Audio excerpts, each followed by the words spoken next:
Okay, so talking about the long-term care rider versus the chronic illness rider, which is also called the Premier Living Benefits rider.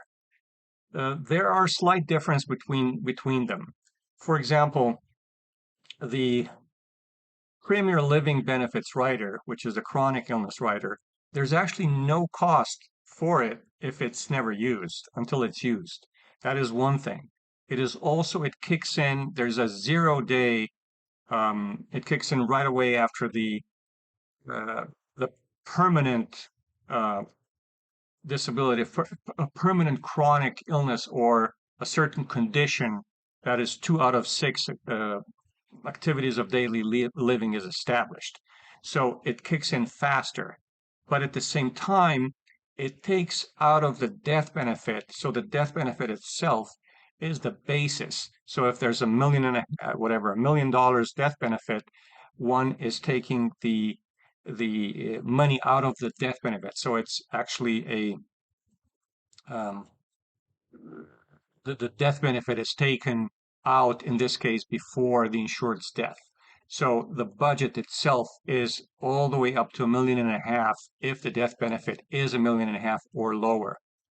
And as a certain percentage of that, but with a chronic illness rider, the amount of death benefit that is used is a little more than dollar for dollar.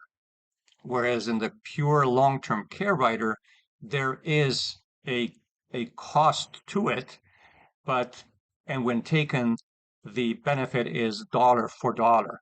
But there's also um, a period until the rider can be executed.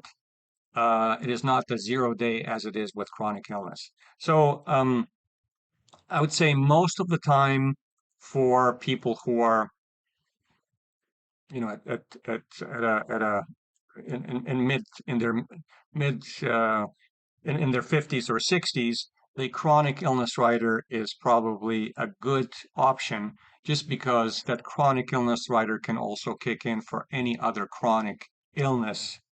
It doesn't have to be long-term care. So in a way, it's more flexible.